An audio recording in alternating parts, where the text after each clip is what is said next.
And here we go. Sports! I listen to you guys all the time. It's awesome. I'm in the mood for one of your classic anecdotes. Give yourselves a round of applause. All right, that's enough. Yeah. Hey guys, there is someone I want you to meet. Dave Hooker Show with Caleb Calhoun on Off the Hook Sports. Represented by T. Scott Jones, banksandjones.com, Tennessee's trial attorney from the Ted Russell Ford Lincoln Studio, East Tennessee's #1 volume and customer service dealer, Ted Russell Ford and TedRussellLincoln.net. We're all part of the same team here. Now to the Dave Hooker Show on Off the Hook Sports.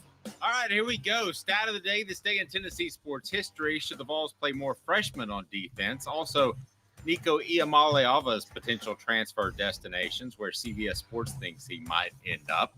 The NCAA removes a spring transfer portal window. That is big news, because where would Tennessee be without Joey Aguilar? They would not be in the same position they are now with some of the best quarterback play in the nation. Also, is Tennessee's schedule tougher than it initially looked at the start of the season? Could definitely make an argument in that regard. It is time for the Vol Report, brought to you by Hometown Realty LLC.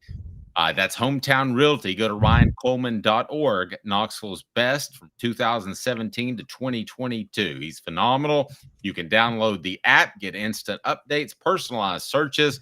Again, ryancoleman.org, ryancoleman.org. The link is right down below. Caleb, Ball Report brought to you by Ryan Coleman, Hometown Realty LLC. And let's go ahead and dive into this. Jim Chaney has returned to Tennessee's coaching staff. How big of a deal is this for the Vols? I think he's a very solid offensive coach. He is a coach that does not aspire, I don't believe, to be a head coach at this stage in his career. So you get an awful lot of expertise without a lot of the necessary anguish of moving up the coaching ladder. I think this is a huge get for the Vols. It is, and it actually explains where they would have developed these pro concepts that they worked on in the offseason. We've talked about this for a while. Kelsey Pope said it after last year's loss to Ohio State that they had to go into the meeting room and determine, we got to throw some new wrinkles in this offense. We got to do a lot more. And my guess is, so we know Heupel brought in Seth Littrell, but Seth Littrell himself was still part of the Art Briles veer and shoot offense, so he wasn't going to add too much of a wrinkle. And my guess is they had Jim Chaney come in, and Jim Chaney threw in a bunch of different wrinkles for the offense, because as we know, Chaney does run pro-style offenses, has his whole career, kind of really I'm not going to say David Cutcliffe in terms of developing you, but if you want to prepare for the NFL, Jim Chaney was a coach you would want to go play for offensively back in the day. And that's where I think you're seeing a lot of receivers line up in the closer in the less wide splits. We do know this, right? Jim Chaney has no head coaching aspirations. When Jeremy Pruitt hired him as offensive coordinator, I think it was away from Georgia in 2019, which seemed like a coup. The really big deal for that was that all reports I had heard were that Jim Chaney loved living in Knoxville when he was working under Derek Dooley and Lane Kiffin. Agreed. And that he just likes being there. I think he sees that as a place to spend with his family. And I will say that I think Jim Chaney is happy to just, it's for him. I think he's had such a long career. He's probably got a good nest egg of money, and this is an easy way to live where he wants to live, collect a check, and do some analyst work for Tennessee. And I don't really think he minds that. I think he's totally fine doing something like that. He was an analyst for Georgia State last year, funny enough, and going into this year, and now he's one for Tennessee. He's worked since Jeremy Pruitt was fired in 2020. He's worked with the Saints. He's worked with at Georgia Tech. He's worked at Texas A&M under Jimbo Fisher, then Georgia State last year. So yeah, no, I think this is a great pickup for Tennessee. I think this actually stands out that he has been working with Josh Heupel, and it also shows Josh Heupel's humility to say, I don't have all the answers with this offense. I need somebody that can help me throw in some wrinkles with this offense after what happened. In particular, with you're hiring the guy that was essentially a coach before you at the same position, which is the offensive coordinator position. Now, I know Lane Kiffin was the offensive coordinator essentially on that staff, but he was the head coach. So, no, I think you're right. I think for Josh Heupel to do this shows that he does have a lot of humility and a lot of, I think self-respect in his role, and he's assured in his role. He's not worried that somebody will come in, whether or not Chaney wants a head coaching job, and I don't think he does, as you mentioned, but whether or not he does, I don't believe that Josh Heupel is worried about that. I think he's very confident in his role and who he is as a coach, and he's good with that. Yeah, and it's something you and I have talked about for a while. This is, being a coach, a great one is twofold. I think you and I both agree. You've got to be a guru in something. Quarterbacks, something like that. That was Derek Dooley's problem, right? He wasn't a guru in anything. And Right. you have to be a guru in something and have your hands on all over that. You also, at the same time, have to be willing to trust members of your staff, including where you're a guru, to help you out in things. And there's a weird balancing act to strike with that. I think what stands out with me is that, like, you can go, for instance, to Lane Kiffin. We know Lane Kiffin's an offensive guru, has been his whole life. When he took the Alabama offensive coordinator job, though, he worked overtime to try to learn how to adapt the tempo offense, didn't he, during that time? And Yes. faster. And I think that's one of the things that it's important for coaches to always be able to do, is even if you're skilled in something. Look, I mean, we see this with Nick Saban was a defensive guru. I don't know where you land on this. I'm starting to believe that Nick Saban actually did learn a lot working with Kirby Smart and listen to Kirby Smart sometimes, throwing wrinkles on that defense, because Kirby Smart is a heck of a coach in his own right, we're realizing. No, I would still lean towards Saban, but getting back to Chaney, I think Chaney gives you a totally different appeal and something you can sell prospects as well, and that's more of a pro style coach. Now, you could argue that the NFL is not pro style anymore, that it's changed, and that argument would hold true. But still, I mean, to be able to teach you how to throw from the pocket and do those sorts of things, in addition to running around and doing the sort of things that they do that are more college based, can be huge. And I don't care if you're George McIntyre or Brendan and Frazier or Faison Brandon, excuse me. That's big to go out and get a guy like that and say, hey, we can develop you as a quarterback. I think it's huge. Go ahead and hit that like and subscribe button. Be a part of the program. Again, the Vol Report brought to you by Ryan Coleman. He is East Tennessee's Realtor, Hometown Realty LLC. Go to ryancoleman.org, ryancoleman.org to learn more. But Caleb, I don't think there's any question. It's huge for Tennessee to pick up a Jim Chaney. That guy could be an offensive coordinator at half the schools in the SEC. That a stretch? Easily. Now, what you learned with Jeremy Pruitt, and you kind of learned with the early Derek Dooley years too, is as good. Jim Chaney is a good offensive coordinator, but because he runs a full-on pro-style offense, you don't want him to be your pure offensive coordinator unless you have the talent. Because as you know, Dave, if you run the pro-style offense, well, then you got to have players at that point, right? So if you're truly undermanned on the field, you got to run some sort of creative system or something like that, which Josh Heupel does. But the combination of the two works really well. And pro-style offenses, the pro-style concepts that Chaney brings, I don't think it was as much about getting people ready for the NFL and the Heupel offense as much as there were basically, I think this offense had been figured out last year across the country. We were seeing this offense get figured out. And I think rather than try to completely change the offense or realize or go down with the ship, Heupel brought in somebody to adapt it a lot. And I think that was a really big deal. For those who may not know history, this very much reminds me, and I'll just give you a quick Tennessee history lesson real quick, which is that when Neyland came back from World War II for his third stint with Tennessee, the single wing had fallen out of favor. Everybody had figured it out. People thought it was unstoppable, or people thought it was that you couldn't do anything with it. General Neyland threw a wrinkle in where more often than not, the running back took the snap more than the quarterback. And that's how he was able to win 2 more national titles in 1950 and 1951. Hadn't happened before. And so, that's how so basically that's Josh Heupel here. I'm not going to give up this veer and shoot offense. It still works, but I will be willing to throw wrinkles in it. Now, Bowden Wyatt came in, took over Tennessee, stuck with the single wing, and as it was getting figured out, he didn't change anything, and that's why Bowden Wyatt's career ended very unceremoniously at Tennessee in the early 1960s. But now, as far as go ahead, finish up there. As far as Josh Heupel goes, I think the fact that he's willing to change with the times, but while sticking to his principles, is a very good sign for Tennessee long term. No, I agree. There have been some questions about Chaney, who most recently, as you mentioned, was at Georgia State. He was also at Georgia Tech as an analyst back in 2022. He was at Texas A&M as an analyst at 2023, Saints 2021. So he does actually have pro style experience. At Tennessee 2019 to 2020, at Georgia 2016 to 18.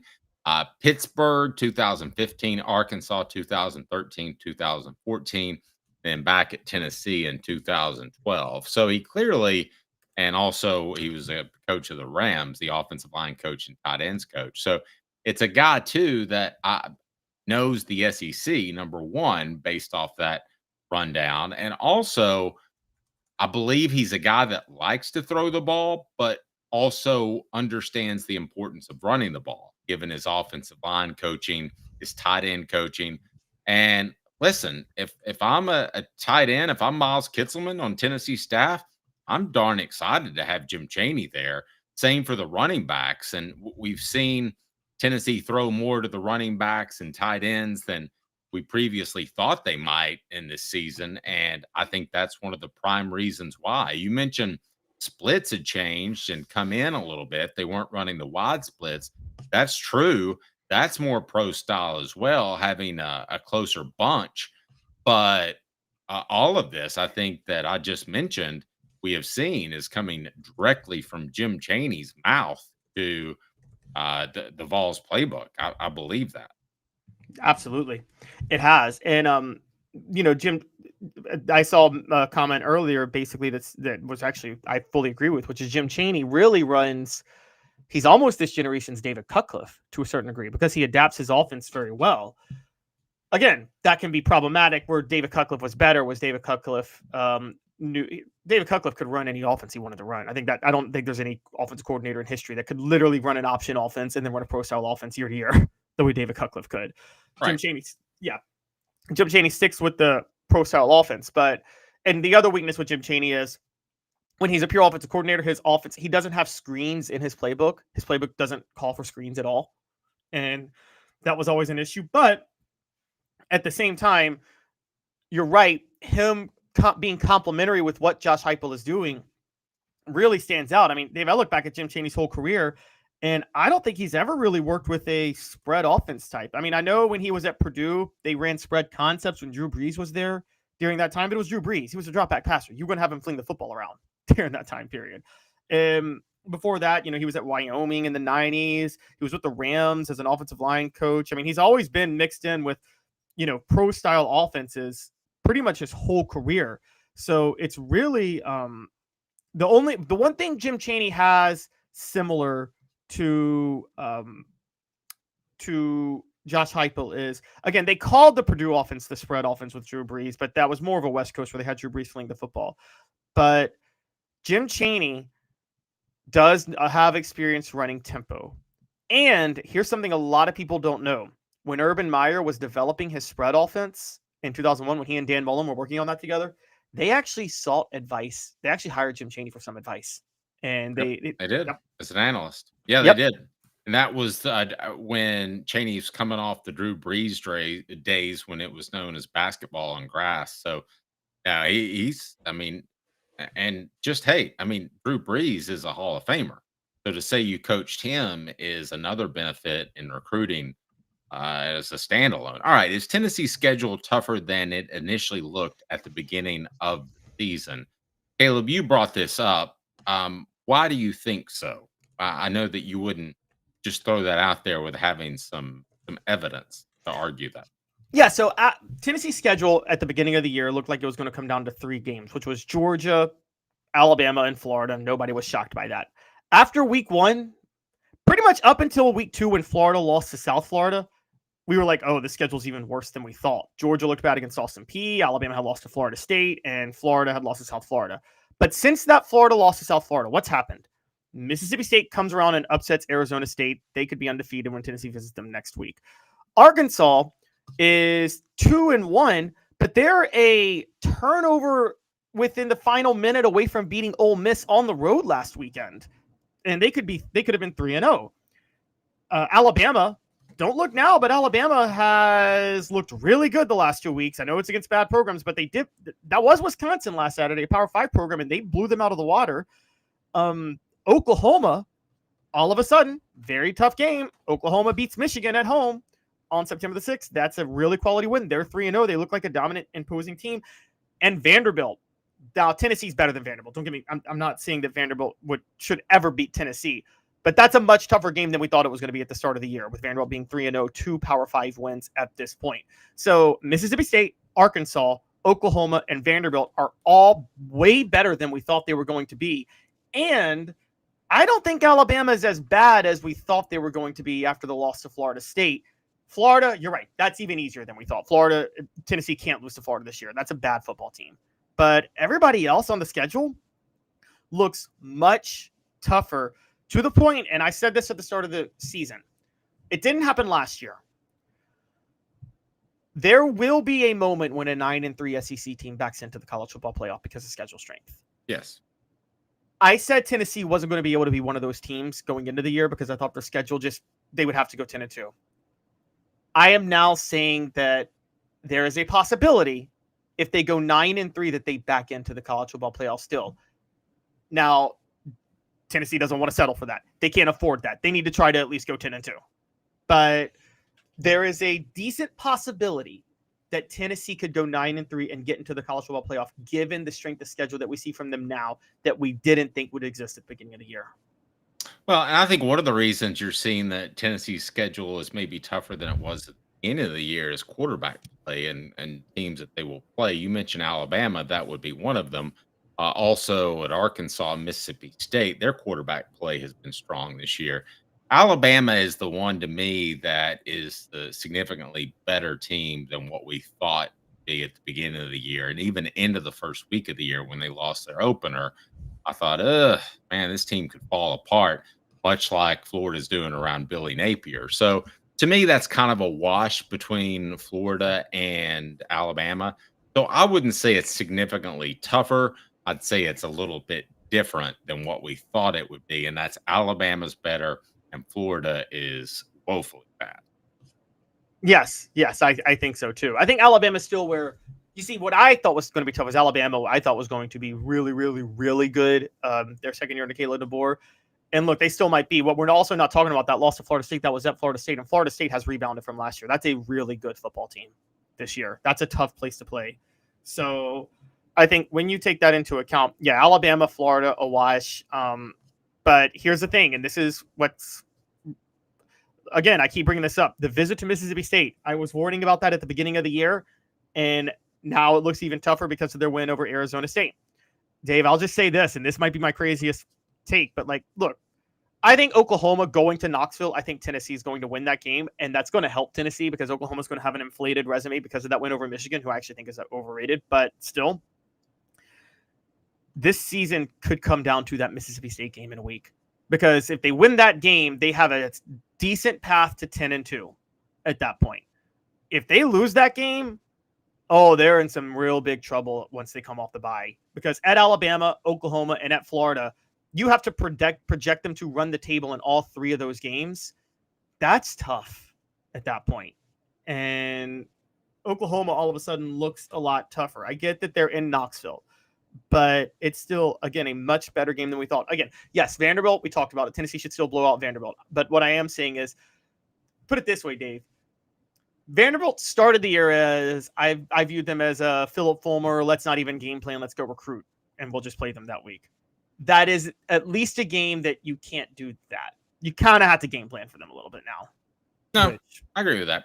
The show represented by Banks & Jones, Tennessee's trial attorney, banksandjones.com. We broadcast live from Ted Russell Ford Lincoln Studios, tedrussellford.net, tedrusselllincoln.net on Parkside Drive and Kingston Pike. They are East Tennessee's largest volume dealer. They have the car you want now, an incredible selection. Absolutely, no question about it. A few people on the message board already want to see Tennessee blow Florida out, not just beat the Gators at the Swamp. That could happen. And that's also the next to the last game of the season. So could that be Billy Napier's swan song, as he could be outed following that game? Well, Possibly, and that would be similar to when Steve Spurrier hung it up after losing to the Vols in 2001. Now, he wasn't forced out, but he did hang it up after the Prowler defense got to him. And I do think John Chavis, Tennessee's defensive coordinator at the time, had a little something for him that Steve Spurrier wasn't comfortable with. So it could be that if they blow Billy Napier out, that for the second time, Tennessee has forced a coach, one legendary, one a nincompoop, could have forced them out of as the head coach of the Gators. Yeah, I think Steve Spurrier retired because he didn't think Florida fans respected him for what he was doing because they felt very disappointed by a 9-2 season that year, remember? And I think because of that's where I'm landing is I think Steve Spurrier retired because he thought he was being disrespected. Billy Napier might already be fired before he faces Tennessee at the end of the year. And I think that's kind of the interesting one. Now, Florida, look, I used to not believe that history plays a role in games. I do now. And the reason I do is because I think the histrionics gets into the players' heads. I don't think there's a player on Tennessee's campus, Dave, that is not aware of the snake bite with the Florida program that Tennessee suffered. And I think once it gets in your head psychologically, when something goes wrong, then it spirals even worse because of that. I think the same thing happens with Tennessee and Kentucky. I think there are plenty of times where Kentucky is a significantly better team than Tennessee. But if one play, you know this, Dave, when Kentucky plays Tennessee, if one play goes right for Tennessee, Kentucky panics because they're like, oh, no, we can't ever beat this team. I think the same is true with Tennessee and Florida. The second something goes right for Florida, Tennessee panics, and it spirals after that. And I think that's been consistent for the program. Now, there's been talk that Clark Lee could take over at Florida. That seems like a leap to me. Just because you've won at Vanderbilt doesn't mean that you should become the next head coach of the Gators, which should be a national championship contending program. That's a major leap to me. It's either Alex Golesh or Lane Kiffin. I'm just telling you guys right now. I'll make this prediction now. This time next year, Alex Golesh or Lane Kiffin will be wearing a Florida Gator hat on the sidelines. And I think it's Lane. It could be Lane, but Alex Golesh is going to be such a hot commodity. And Dave, if you're Florida, I mean, you know, if you don't want the drama, you might hire Alex Golesh, right?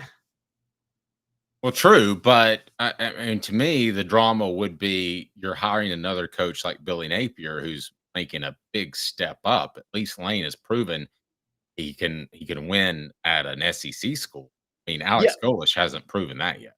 No, but Alex Golesh runs an offense that you believe in at Florida, and the two most successful coaches Florida ever had were coaches who brought kind of a groundbreaking offense to the program in Urban Meyer and Steve Spurrier. And Alex Golesh would do that. Now, Lane Kiffin would too. But I will say this, I think, and some things I understand about Florida down there, Dave, they have PTSD from as good of a coach as Urban Meyer was. They think Urban Meyer's complete lack of care and discipline it derailed the program for a decade. And they think it did a lot of. Now, you can say they shouldn't have fired Will Muschamp, and I would agree with you. They shouldn't have hired Jim McElwain.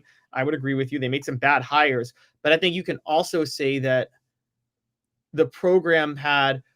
Look, I think some parents steered their kids away from Florida because of the culture of the program and the reputation it had developed under Urban Meyer. No, I agree with that. And you've said that before. I do agree with that. However, that's been a long time ago. I don't think anybody is going to look at Lane Kiffin and think that any longer. I might have agreed with you 3 years ago, not now. I think the Florida administration, some people might be nervous about it. There's very mixed. Put it this way. There are very mixed feelings. It's funny. Urban Meyer won 2 national titles in 6 years, and yet Florida fans are very mixed on how they feel about him as a coach. Okay. Should the Vols play more freshmen on defense? Nico Iamaleava's potential transfer destinations being reported by UCLA website and CBSSports.com. Stat of the day, this day in Tennessee sports history, all more. As the show represented by Banks & Jones, Tennessee's trial attorney, banksandjones.com. We broadcast live from the Ted Russell Ford Lincoln Studios, tedrussellford.net, tedrusselllincoln.net, East Tennessee's largest volume dealer. They have your vehicle on their lot at either Parkside Drive or Kingston Pike right now. tedrussellford.net, tedrusselllincoln.net, East Tennessee's largest volume dealer. Let them take care of you like they did with me. Love my Jeep. With Caleb Calhoun, I'm Dave Hooker, Off the Hook Sports. Why Banks & Jones? Well, it's because they're Tennessee's trial attorney. You can play to win with Banks & Jones because they'll go to trial. You've heard of other lawyers. They say they'll go to trial and fight for you. They won't. They just want to settle. That's the easiest way out. Well, that's not Banks & Jones, led by T. Scott Jones. They won't settle. They'll go to trial for you. Tennessee's trial attorney. They play to win. Truly, Tennessee's trial attorney when it comes to criminal defense or personal injury. Why settle? It's Banks & Jones. T. Scott Jones. BanksandJones.com. Hello, ma'am. I'm here to look at that plumbing problem. Oh boy. Yep. You're gonna need a whole new sink. If this toilet is no good, you're gonna need a new one ASAP. You are not gonna believe this. You're all out of milk. Have you heard about our service plan? I need to call Scott's. Scott's Plumbing, your trusted neighborhood plumber since 1977. Community banking is about location and much more. It's about family. We reside in your community.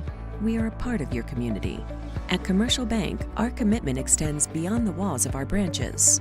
It's displayed each day in the opportunities we provide, the money we give back, and the time we commit, all to help improve the lives of the people, families, and businesses that make our communities great. Commercial Bank, life made better.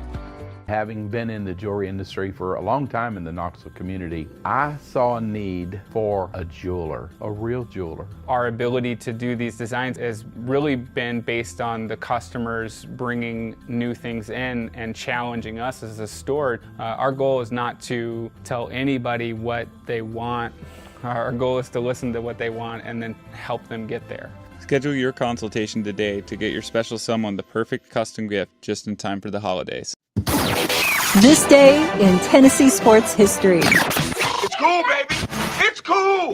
Now you know, and knowing is half the battle. The Dave Hooker Show with Caleb Calhoun. Off the Hook Sports. All right, this day in Tennessee sports history is brought to you by our good friends at Rick Terry Jewelry Design. They have the new checkerboard rings that are absolutely gorgeous. You need to order them now if you want them by the holidays. Checkerboard rings have the orange and white clear diamonds that are in the checkerboard design. You can get them in a single, or you can get them all three. So they're the checkerboard design. Super cool. Again, brought to you by Rick Terry Jewelry Design. This day in Tennessee sports history. Caleb is?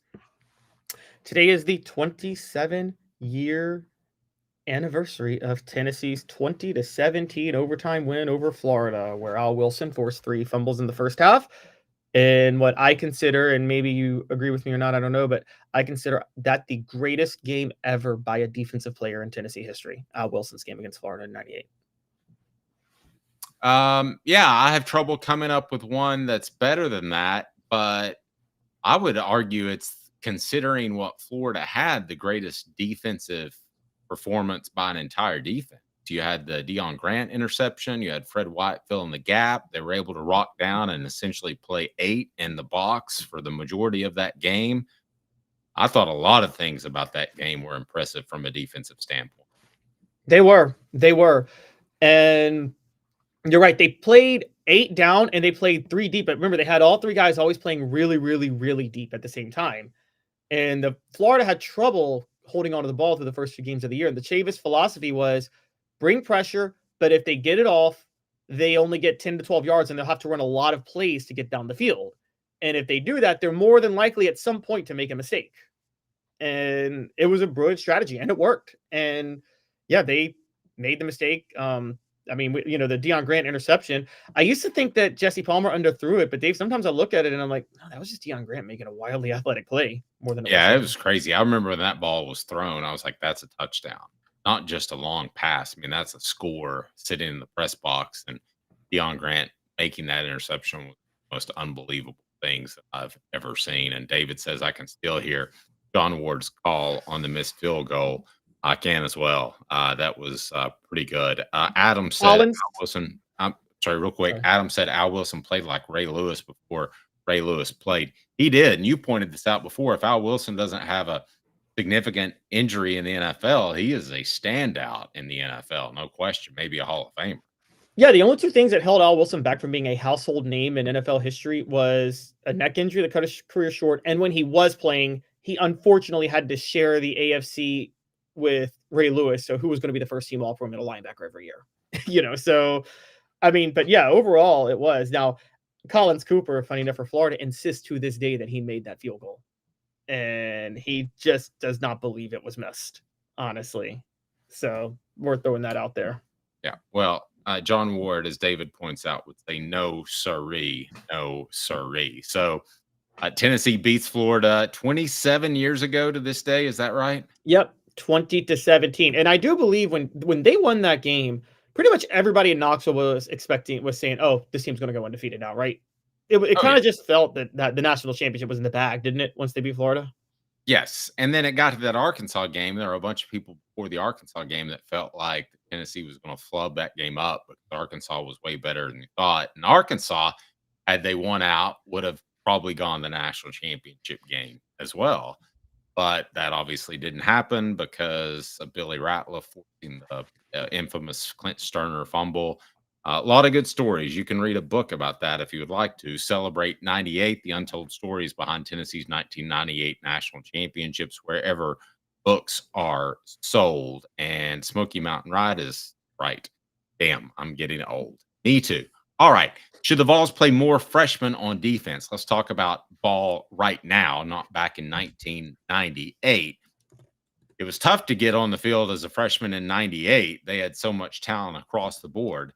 Not as tough now. Now, you say more freshmen on defense. Tennessee would like to play more freshmen at a couple of positions, in particular the defensive line, and offensive line, but guys are banged up. But you say more freshmen on defense. Why do you suggest they should do that? Yes, and the reason I suggest that is because I give them credit for the fact that they're playing Ty Redmond at cornerback right now as a freshman. They don't really have a lot of options. William Inge, the linebackers coach, defended Arian Carter and Jeremiah Thielander yesterday, saying he needs to play more freshmen out there because he's got to give those guys a break. One of the freshman linebackers you can play is Edwin Spillman. So Edwin Spillman should be seeing the field more at linebacker. We talk about Ty Redmond. Well, let me go to the safeties real quick because I'm just going to say it, and I've been on this for a while. Andre Turrentine and Idris Farouk, I'm sorry, they can't play, guys. They can't play. Get Timothy Merritt out there, that defensive back from Birmingham. If he's I tell you guys, I always weight recruits based on what their star ranking is and where they play. I think a 3-star coming out of the Birmingham area tends to be a 4-star, honestly. And Birmingham has a lot of good talent, and honestly, it's underrated too. And so I would get Timothy Merritt out there at safety. I think he could go right now instead of Farouk or Turrentine, or at least have them in a rotation. Then on the defensive line, I mean, you're banged up. You got 3 4-star defensive linemen in this recruiting class who you recruited. Most notably, Ethan Utley and Isaiah Campbell. Then Marion Dye is another defensive end that you recruited that you could get out there. Jordan Burns is another linebacker who can play up on the line at times. And those guys aren't playing a lot of snaps. I watched Tennessee against Georgia when Josh Heupel settled for that field goal to take a 38-30 lead. They were tired on defense when they got the ball, when Georgia got the ball back. I'm just going to say it. That strip sack that Joshua Josephs had to set Tennessee up, that was the last gasp of a Tennessee football defense that ran out of energy. They had nothing left after that. And I think that because of that, you got to run some more guys out there. And I really think that you got to run. I really think that that's the big problem. You got, particularly on the defensive line, if you're that tired up front, maybe I'm missing something. I don't know. If your body's there, there's not a lot of learning to playing defensive tackle, is there? Don't you just push the guy in front of you? No, well, as far as a freshman, no, a freshman, it's going to be tougher to push people because you're not as physically strong. You're not as mature. I mean, you mature a lot from 18 to 19 years old, from your last year in high school to your first year in college. As a matter of fact, I would argue that's the one position that it's toughest to play as a true freshman would be at defensive tackle. John Henderson didn't have to do that because he was a Prop 48 guy. Albert Hainsworth was ready to do that because he was a special athlete. Those guys could, but they're the exception to the rule more times than not. So I'm going to have to take umbrage with the fact that you think defensive linemen as freshmen should play on Tennessee's defensive line. I think that's asking an awful lot of those guys. I'd rather a freshman play a drive or a series than late in the fourth quarter, my starters be completely out of energy and unable to tackle or get any push whatsoever. And I mean, even if it's just a series or two, I think they were so worn down by the end of that game. And I think there's a lot of another Marcus Gorey Jr., another freshman. He's a redshirt freshman, but another guy who should be out there seeing the field in the secondary. I think in the secondary, they should be playing more freshmen because I think the freshmen are better than the safeties they have. And I'm going to actually even say that on Ty Redmond, who I give them credit for playing Ty Redmond. I know Ty Redmond got picked on last week. I think that's fine. I think sometimes as a true freshman, you got to get picked on and learn from it every now and then. And I actually still like a lot of what Ty Redmond does. I think at the linebackers, you got to give Arian Carter a rest. You got to play Edwin Spillman and Jordan Burns. You do. You got to give Carter and Jeremiah Thielander a rest. And yeah, on the line, I think for a series, you should be playing Utley, Isaiah Campbell, and Marion Dye all at different times. I just can't bring myself to say that these were all 4 stars. I think you can get them in for a series to have an impact, to give Bryson Eason a rest, and to give Jamal Wallace a rest, and to give Tyree Weathersby a rest, because right now you are not. They ran 12 deep on the defensive line last year. They're going like 5 deep for 3 people on the defensive line this year. That's not going to get you through an SEC season at all. Okay, I'll go with Spillman and Burns at linebacker. I'll even go some guys you mentioned in the secondary, but I'm not going to go with defensive linemen up front. I just don't think they're ready to play more times than not. I think you really open yourself up to getting gashed in the run game. And so I can't go with you there. But I'm just curious, outside of the back 7, who would you play on Tennessee's defensive line? Who were the names you mentioned again? Okay, so the names that I mentioned, obviously Jackson Moy and is hurt, as is David Hobbs. Bryson Eason is the main guy. Dominic Bailey, Tyree Weathersby, Tyree West, and Bryson Eason are the main guys right now. I would play Jamal Wallace a lot more. I would play Josh Shell. You got that transfer, Josh Shell, out of a Division II school in Grand Valley State. I don't think he's seen the field yet. Nathan Robinson, who is a sophomore. All those guys can play more. But what are you willing to give up is my question. What do you mean? Are you willing to give up a getting gashed in the second quarter type of touchdown drive where your defense is then on the field? I mean, this can be cyclical. It's not just simple.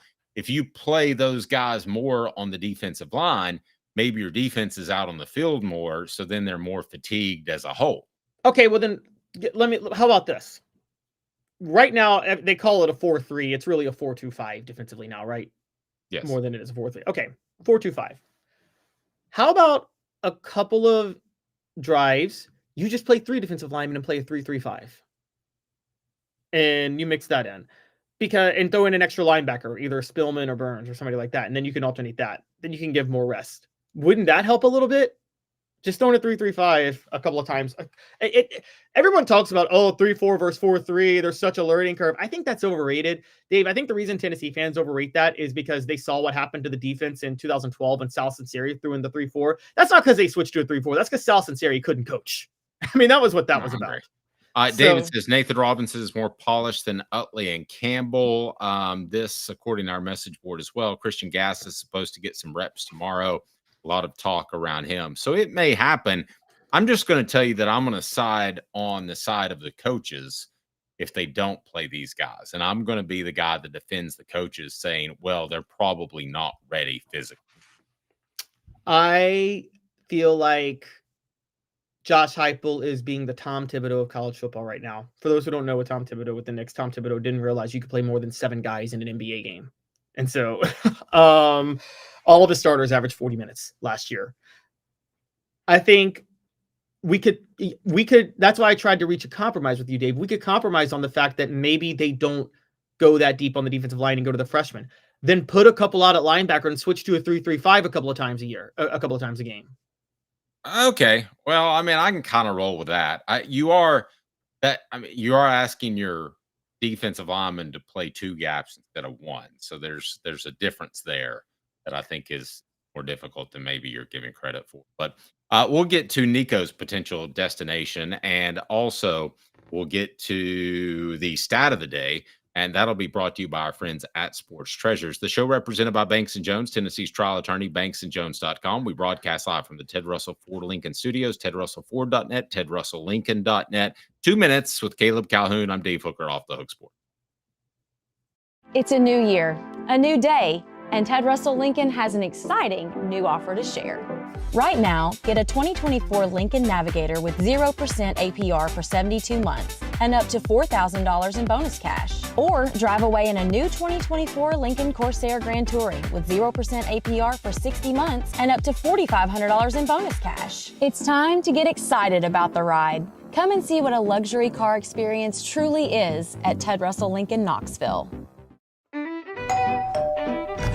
Hello, ma'am. I'm here to look at that plumbing problem. Oh boy. Yep. You're gonna need a whole new sink. If this toilet is no good, you're gonna need a new one ASAP. You are not gonna believe this. You're all out of milk. Have you heard about our service plan? I need to call Scott's. Scott's Plumbing, your trusted neighborhood plumber since 1977. Having been in the jewelry industry for a long time in the Knoxville community, I saw a need for a jeweler, a real jeweler. Our ability to do these designs has really been based on the customers bringing new things in and challenging us as a store. Our goal is not to tell anybody what they want.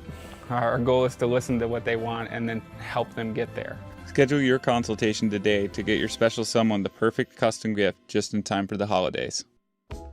Sports Treasures in North Knoxville is one of the South's largest sports cards and memorabilia dealers, featuring over 10 million sports cards from vintage to modern. Sports Treasures carries a full line of hobby boxes, singles, autographed memorabilia, Tennessee Vol collectibles, fan cave decorations, and so much more. See a museum full of collectibles at Sports Treasures, 4819 North Broadway in Fountain City, and Sports Treasures on Facebook. Sports Treasures, where the real sports fan goes to shop. Ginger Power, the Dave Hooker Show with Caleb Calhoun. Represented by T. Scott Jones, banksandjones.com, Tennessee's trial attorney.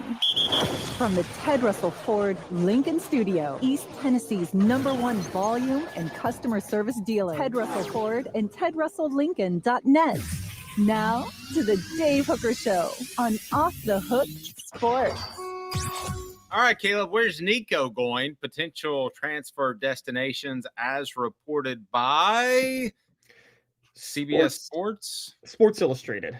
Sports Illustrated. DeLima. Okay. Sports Illustrated. All right.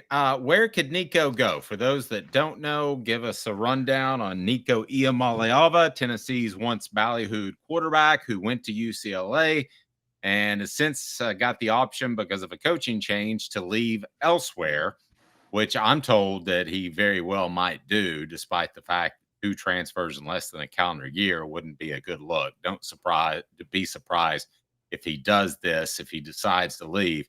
And he's able to because there's been a coaching change, correct? Correct. If a coaching change happens, you are allowed to transfer in the season. So Nico Iamaleava, everybody's talking about how he might transfer in the season. I don't know why he would want to leave. Just the brilliant Tino Sinceri offensive coordinator, who's really going to develop him for the NFL in a way that Josh Heupel couldn't. I mean, that's why he went to go to UCLA, because he really needed to learn how to play for the NFL. Anyways, sarcasm, massive sarcasm. And the other reason he wouldn't transfer is because he said he went to UCLA because he wanted to be closer to family, as if his whole family didn't move to Tennessee with him when he was out there. So yes, massive sarcasm. Nico Iamaleava can transfer in midseason. There are apparently 3 programs that he is reportedly eyeing that he could go to. Number 1. Now, can I throw a couple out there that are just for funsies? Sure. What about Florida with Lane Kiffin? He decided to go. First of all, you and I know good and darn well Lane Kiffin would absolutely do that to stick it to Tennessee. Yes. Like, that is something Lane Kiffin would do just for the heck of it. Okay. Now, let me throw another fun one out there. What about back to Tennessee? I was going to throw that one out too, but, like, what if he does go back to Tennessee? I mean, here's the thing. The problem is the teammates. I don't think the teammates would ever welcome him back at that point, would they? No. Given how that all went, I think they're done with him. Honestly. Well, and you'd also have to answer questions about what you're paying him, because everybody's going to want to know what you're paying him, because they would want an uptick as well, as he wanted to go from 2 to 4 million, I was told. So they would expect a bump as well. All right. What about Vanderbilt replacing Diego Pavia because he likes the area? Well, now you're just taking the possible transfer destinations. That's one of them. Oh, okay. All right. I didn't realize I didn't read the story on purpose because I want to go in fresh. Yeah. So Vanderbilt is one of the possible transfer destinations and is considered a wild card with the Diego Pavia situation. There's a couple of reasons this would work. I mean, again, with Clark Lee and the offense they're building at Vanderbilt, he could actually potentially be a fit there. Also, it would be a great way for him and Vanderbilt to try to stick it to Tennessee. They would love to do it. And it's kind of an underrated landing spot in the way that the quarterbacks are developed at Vanderbilt and what Nico would be able to showcase to fans if he were there. That's not a crazy spot for him to go if he goes to Vanderbilt, quite honestly. Okay, make it a poll question. Where do you want to see Nico end up? And make Vanderbilt one of them, because I'm going to bet that that's right up there at the top among Tennessee fans, because they'd like to punish him and play him tough. And I know that Clark Lee's done some great things at Vanderbilt, got a lot of respect for what him and Diego Pavia have done, but I still don't think that's a program that's of a championship caliber like Tennessee. So I think Tennessee fans would love to see Nico go to Vanderbilt. That would, I believe, show that he took a step down in programs. You're smiling. You think so as well. Do you agree with that? Yeah, no, I think Tennessee fans would love that. So I'm going to name the other two possible schools. They will not be options on the poll question because of Nico Iamaleava transfers. Where would you like to see him end up? Vanderbilt, Tennessee, Florida, or totally out of football? Probably totally out of football, but I'm kind of like you. Didn't you say you kind of feel sorry for the guy? I feel really sorry for the guy. Nico Iamaleava is in this situation because he is following the commandment of honor thy father and thy mother, which, by the way, again, sorry to say the flaws of the Bible sometimes, but this is proof that sometimes not all the commandments are accurate. If your father or your mother is like Nico's father or your mother, you should violate that commandment and not listen to him. Well, I think that's more of a social thing too, a cultural aspect of that family more than just their faith in God and Jesus. Now, Long Beach State seems to be getting a lot of votes. To me, that makes sense. That's close to home. Why is Long Beach State not on there? I never thought about it. You're right. I should have said Long Beach State. I figured he would say. I just put in Division I schools. I should have said out of FBS, not totally out of football. But that would be an interesting one. If he went to Long Beach State, people would laugh way too hard. But Vanderbilt. Well, I'll tell you what, we can reset it. The show represented by Banks & Jones, Tennessee's trial attorney, banksandjones.com. Let's reset it right now. Why Banks & Jones? Well, it's because they're Tennessee's trial attorney. You can play to win with Banks & Jones because they'll go to trial. You've heard of other lawyers. They say they'll go to trial and fight for you. They won't.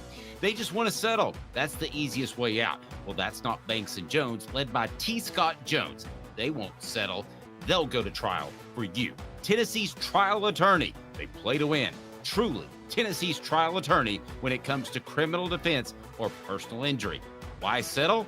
It's Banks & Jones. T. Scott Jones. banksandjones.com. So we'll just make it today's tough question. What are our options now? And people can vote as they see fit.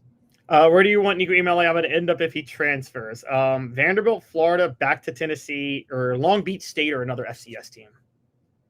It's definitely Vanderbilt, right? Vanderbilt would be fun. I will say this, though. As a college football fan who loves storylines, not as a fan of any team, as someone who likes storylines, I want Lane Kiffin to go to Florida, and I want him to take Nico Iamaleava. I mean, and another one that would be underrated, by the way. Here's one that's not talked about, Dave, on why Florida is a possibility. That wasn't even on this list. I'll get to the other two in a second. But one of the things that's not talked about is Florida. Again, Alex Golesh could very well be hired by Florida next year. We know that Nico committed to Alex Golesh at Tennessee. He really wanted Nico Iamaleava. There's a very good chance Alex Golesh could target Nico if he takes the job at Florida. That would be interesting. Wouldn't be as fun of a spicy storyline though as Lane Kiffin with Nico. Could you imagine Lane Kiffin on Twitter throwing shots at Tennessee every time he does something awesome with Nico at that point? Oh, yeah, it would happen all the time. Be Uncle Nico and that sort of thing. We broadcast live from the Ted Russell Ford Lincoln Studios, tedrussellford.net, tedrusselllincoln.net. They are East Tennessee's largest volume dealer. They have your vehicle at their Parkside Drive location, or you can go to Kingston Pike as well. It's phenomenal. They are East Tennessee's largest volume dealer, and they have your vehicle there. No question about it. You're taken care of with great customer service, and they want you to feel happy and gleeful as you drive off the lot. No buyer's remorse there, because it's tedrussellford.net and tedrusselllincoln.net that are local to East Tennessee and just phenomenal people across the board. All right, the other two schools that Nico could end up at are, Caleb? The other two schools he could end up at are Texas Tech. And for those who don't know, billionaire booster Cody Campbell, who's like best friends with Donald Trump and wanted that House settlement, is trying to buy a championship at Texas Tech now, funny enough. And he is willing to throw a ton of money to get whoever he wants. He might be the one guy crazy enough to give Nico the $4 million he wants, honestly, next year. So Texas Tech is on the radar for that. The other one is Miami. And look, I still think Mario Cristobal is a very stupid with in-game decisions, but he does actually, in terms of overall like developing and establishing an offense and adapting it to who his quarterback is, he's proven himself. Cam Ward and Carson Beck are not the same quarterback, and Carson Beck's doing as well at Miami as Cam Ward was last year. And I think that would be very appealing to a Nico Iamaleava, who would say, hey, look at what he's done with these last two quarterbacks. And Mario Cristobal would probably be willing to take Nico Iamaleava too. No, I think Carson Beck's doing a great job. And also, let's remember this too. If you want to get to LA to Miami, it's probably easier to do that than it is to get to LA to Knoxville, from LA to Gainesville. That's just one flight. There are direct flights there. So, that's the kind of jet set life that Nico's living as a very average college quarterback. But there you go. Great point. And that, I mean, now to be fair, Vanderbilt, there's probably direct flights now from Nashville to LA, because half of Nashville is LA now. So, it's, So, I mean, I think that so that would put Vanderbilt in play. You're right. Texas Tech, Lubbock. How do you get home from Lubbock? Where do you even fly out of? There's a couple of connections there, I'm sure. Probably Dallas, and then I would think LA if you're lucky. The show represented by Banks & Jones, Tennessee's trial attorney, banksandjones.com. Where do you want to see Nico? We'll have the answers to our poll question, today's tough question, as we broadcast live from the Ted Russell Ford Lincoln Studios, tedrussellford.net, tedrusselllincoln.net, East Tennessee's largest volume dealer. They have your vehicle now at tedrussellford.net, tedrusselllincoln.net. Off the Hook Sports with Caleb Calhoun. I'm Dave Hooker. 2 minutes. A beacon of hope in a world of high prices. Look to the skies, Knoxville. Super savings is here. Ted Russell Ford is East Tennessee's #1 volume Ford dealer. Right now, get 0% APR, 0 down, and 0 payments for 90 days on select models, plus 2 years complimentary maintenance. Come see the super dealer today at either Ted Russell Ford location, Parkside Drive, or Kingston Pike. Sports Treasures in North Knoxville is one of the South's largest sports cards and memorabilia dealers, featuring over 10 million sports cards from vintage to modern. Sports Treasures carries a full line of hobby boxes, singles, autographed memorabilia, Tennessee Vol collectibles, fan cave decorations, and so much more. See a museum full of collectibles at Sports Treasures, 4819 North Broadway in Fountain City, and Sports Treasures on Facebook. Sports Treasures, where the real sports fan goes to shop. Community banking is about location and much more. It's about family. We reside in your community. We are a part of your community. At Commercial Bank, our commitment extends beyond the walls of our branches. It's displayed each day in the opportunities we provide, the money we give back, and the time we commit, all to help improve the lives of the people, families, and businesses that make our communities great. Commercial Bank, life made better. Now in its 45th year, the second and third generations continue Joe Newbert's commitment. His vision of what this business needed to be, we still try to live up to that. Joe Newbert Collision Center. Are you ready to get strong? At NFC, we offer top-notch weight training and functional fitness, so you can build strength and improve your performance. Join today at nfc1.com or stop by any one of our 7 East Tennessee locations. A guy with a lot of jobs, but this one is the most important. This is not government work. As such, I treat it with care and attention. Until someone else calls. The Dave Hooker Show with Caleb Calhoun. Represented by T. Scott Jones. BanksandJones.com. Tennessee's trial attorney. From the Ted Russell Ford Lincoln Studio, East Tennessee's #1 volume and customer service dealer. Ted Russell Ford and TedRussellLincoln.net. Now to the Dave Hooker Show on Off the Hook Sports. All right, so our poll question is what? Where does Nico end up, or where do you want him to end up? Yeah, where do you want Nico? This Nico? is clearly from a Tennessee fan perspective, as that's who we cater to. Yep. Where do you want Nico to end up if he transfers? Long Beach State or another FCS team is 71%, but 21% say Vanderbilt and 7% say back to Tennessee. Nobody wants him at Florida. Is that because he would win at Florida? Is that the thinking? I think that might be it. Yeah, they don't want to see him be happy. Well, I wonder would he be happy at Vanderbilt? I mean, to me, it'd be all about whether or not he would have, 3 years left to play Tennessee? He's got 4 to play 5. Is that right? Or he'd have 2 years left to play Tennessee? 2 years? Yeah, he'd have 2, I think. It'd probably be 2, yeah. Now, how would Nico fit amongst all the Big Bang Theory kids, in class? I don't know. He'd be the only guy there with pajama pants. That is very true. You're so right.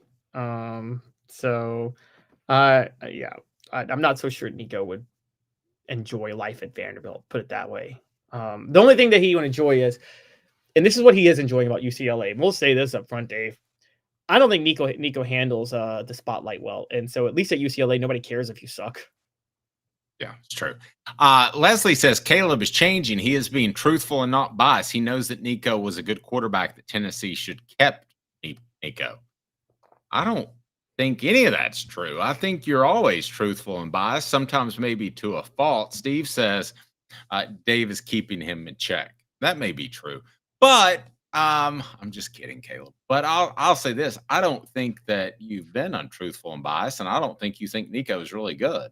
They shouldn't have kept Nico. Well, I've said this, and I might amend a little bit from what I've seen with Aguilar, but I've stuck to my guns on the fact that I think, and I know this sounds crazy because of what you're seeing from Nico right now versus what you're seeing from Joey Aguilar, but I do believe this is more about the offense. And I do think another year in the system with better receivers, I still think there's a very good chance Tennessee would have been better this year with Nico this year than Aguilar. But I always said, I don't want to point this out, I always said they'd be better with Aguilar than they were with Nico last year. What we're missing is that, and again, everybody talks about Aguilar processing better, people processing better. Older quarterbacks process better. And in this day and age in college football, more experienced quarterbacks are going to pick up offensive systems more quickly. And we have to be fair on this front. For as much better as Joey Aguilar looks than Nico, and as much as Nico's at fault, he brought all this on himself. No one made him transfer. He threw away a golden opportunity. I think we both agree on that, right, Dave? Yes. But we also agree that Nico would have had significantly better receivers this year to throw to than he had last year. And he would have had the new wrinkles that were thrown in with Jim Chaney's pro concepts. He could have looked a lot better this year. It's his fault he doesn't, because he went to go play for Deshaun Foster, who never should have been a head coach, and Tino Sinceri, who is the son of Sal Sinceri, and that's all you need to know. Yeah, but I'll offer this. Does Jim Chaney want to coach a guy like Nico? Well, how much coaching of the players is Jim Chaney doing as an analyst? Are you sure he's not just in the staff room saying you should run these plays or just drawing up plays, basically? Yeah, I think that is what he's doing. But does Chaney want to be a part of that with a guy like Nico that's not going to be mendable to his suggestion? So it's worth asking the question. Stat of the day is right now, and it's brought to you by Commercial Bank. All right, stat of the day, Caleb. What do you got? Josh Heupel. This is going to be a funny one since Tennessee's playing UAB this weekend. Did you know that Josh Heupel has a winning record against schools from Alabama while at Tennessee? No, I did not know that. He is 2-2 against the Tide, and he also beat South Alabama in 2021. Therefore, he is 3-2, and he will be 4-2 against Alabama this weekend after they beat UAB, who has won 67% of their games against schools from Alabama from Tennessee in recent years. No, I mean, you make a strong argument that being 2-2 against Alabama is a good way to start it, right? Yeah. As a matter of fact, I think 2 wins against Alabama. That's more than any coach since 2008. All coaches since that's more than Butch Jones, Derek Dooley, and Jeremy Pruitt and Lane Kiffin combined. None of whom beat Alabama. They all, they got a couple UAB wins. I mean, Jeremy Pruitt did beat UAB, and Derek Dooley beat UAB in overtime. So we'll give him that. But Derek Dooley and Jeremy Pruitt combined got 2 wins against schools from Alabama. Well, combined they got 3 because Jeremy Pruitt did beat Auburn. I'll give Jeremy Pruitt that. But yeah, Josh Heupel is 3-2 against schools from Alabama. Tennessee's running the state of Alabama. I'm joking, obviously, but it reminds me of, Dave, you'll know this. When T. Martin became the starter at Tennessee, he actually faced every Division I school from Alabama, and he beat them all because he played UAB the year they won the national title, also played Auburn twice, and played Alabama twice, went 5-0 as a starter against schools from Alabama, and he's from Alabama. Couple of other notes from Nico and his potential destination. Smoky Mountain Red said his future in Knoxville after football is nothing now. Look how many ex-players made great careers in Knoxville after not making it pro. Very true. I think the general rule is you keep your nose clean, you play hard. You don't have to be a star, but you generally have a great career in Knoxville after your playing days at UT. That's not the case with Nico. He didn't keep his nose clean, even though he didn't get in trouble. Ashley says, personally, I think it would be bad for Florida to take Nico at this time in their program. Steve says, I can see Nico at Miami. Now, my question is for you, what is the best fit for Nico? Not what's the best fit for Tennessee fans that want to see Nico go somewhere. What's the best fit for Nico? I would argue it is Miami. I think it's Miami. Mario Cristobal knows how to work with these type of quarterbacks, and for all of his other flaws, he'll lose you a game in the fourth quarter because he runs a play on 4th down when he should take a knee. We get that, but he will at least develop the core. He will maximize what you can do, probably better than most coaches in college football. And at that point, I think Miami is a good place for him. With in that regard, I mean, I think Arch Manning should have gone to Miami, honestly, instead of Texas. But that would have been interesting. I don't know that he would have gotten the same endorsement deals at Miami, which I think is part of the reason he went to Texas. Yeah, but you're not going to get coached well by Steve Sarkisian. I've never believed in Sark, the developer of quarterbacks. And they wanted to go, put it this way, they were unlucky. They were looking for a school that had a David Cutcliffe type coach because David Cutcliffe was getting old and retiring. There is no David Cutcliffe in college football right now. There is none. No. Now this, Adam says Lagway, Jackson Arnold, and Nico look like the same quarterback. Out of those 3, who would you take? How would you rate them? Well, given the play right now, Jackson Arnold, and then Nico, and then Lagway, funny enough. But Jackson Arnold's playing very well at Auburn. Yeah, I like Jackson Arnold. I mean, I'm not in love with him, but I don't like Lagway at all. And Nico, I think if we're really honest about it, isn't the resume still incomplete? Yeah, only 1 year as a starter. There's a lot of stuff that could happen with Nico going forward that we don't know yet. So, I mean, we have to be a little fair to him. And also, fair to him in this regard. Again, I want to say it's his fault we don't know this. He could have stayed at Tennessee. So this is totally on him. I still think we're overvaluing the gap in production from Joey Aguilar and Nico Iamaleava right now because we don't know what Nico would have done had he stayed at Tennessee this year. You can't just assume he would have been what he was last year. Let me say this. If Joey Aguilar is an A+, and I think he has been, I think at the very least, Nico would have been a B+. Yeah, I agree with that. Point, right? I agree with that. I think it could have been an A- when you have the receivers that Tennessee has this year. I think the biggest difference in the offense is not at quarterback. It's the receivers. It's the upgrade at receivers more than anything else. That might be a debate next week. Is it quarterback, receivers, or offensive scheme that is the reason for Tennessee's upgrade on offense this year? What's the biggest reason? Because I think it's the receivers. I could roll with that. All right. No spring transfer portal as that's gone away. Where would Tennessee be without Joey Aguilar, who transferred in the spring following Nico's departure in the spring? So one did not happen without the other. But where would Tennessee be without Joey Aguilar? They'd be up the creek. Yes. Now, again, let's be fair. It goes back to what we're talking about. If there's no spring transfer portal, Nico Iamaleava is not transferring either then. Right. So where would they be? They'd have Nico Iamaleava as their quarterback. And I don't think there'd be too much of a fall off, if I'm being honest with you, to this year. The way the NCAA said it, did they say no spring transfer portal or did they just say one spring transfer portal window? No, you're only allowed to transfer in the spring if there's a coaching change. Okay. So it's a single transfer portal window, and it looks like the transfer portal window is the portal. It will open on January the 2nd and close January the 11th. That's wild. So it's just a 10-day portal window. Yeah, I'm going to be with Derek on this. He says this is silly, talking about your assessment of Nico, and I'm going to side with him on this for a second. I do think that, I said a letter difference. That's a significant difference. Joey Aguilar is an A+.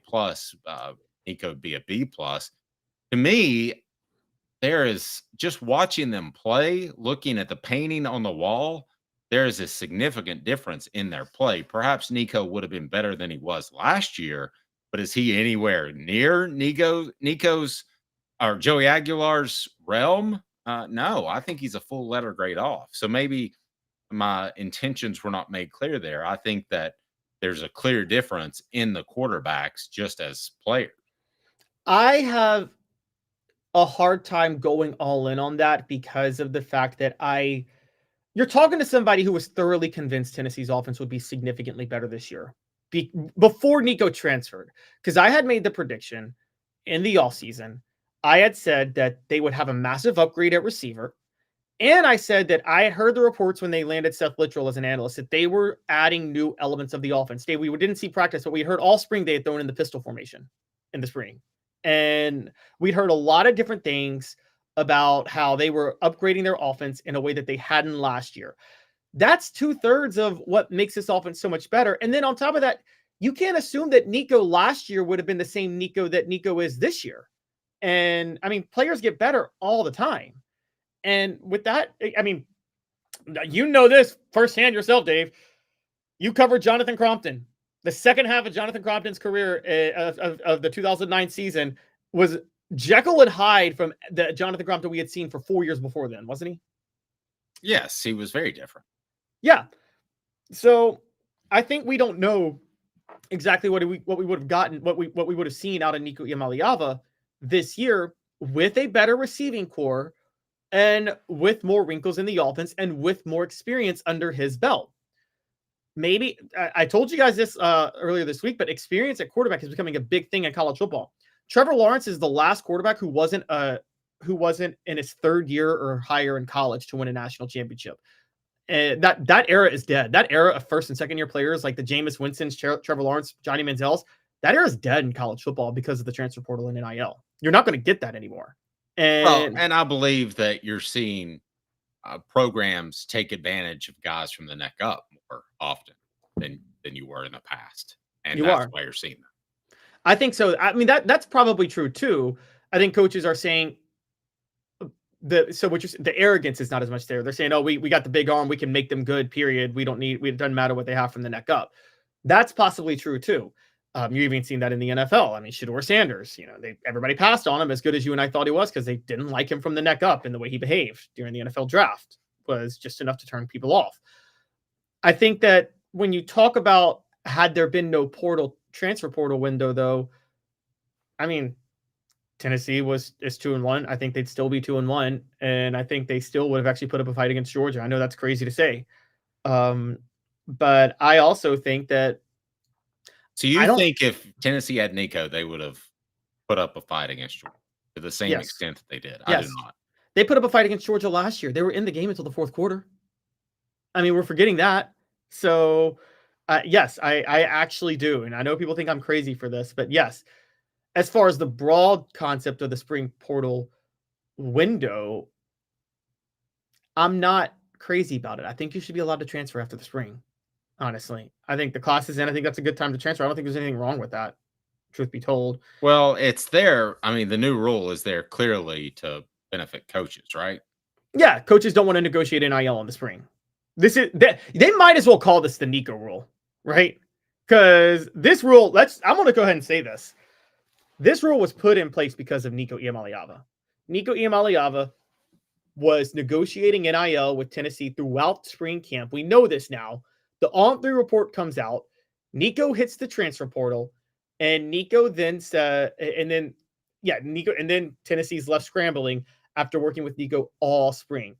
This is the Nico rule. That's what it is. And I think that coaches don't want players negotiating NIL in the spring. I think that's where they're landing on this. So okay, but yeah, you sometimes look out for the little guy, and by the little guy we mean the player. But is that necessarily a bad thing for the sport? I would argue it's a good thing for the sport that you don't have a guy negotiating throughout spring camp. That's awful. Yeah, but guys are negotiating all the time now. I understand the point. You don't want guys negotiating throughout spring camp. It adds to the theater of the sport, though, doesn't it?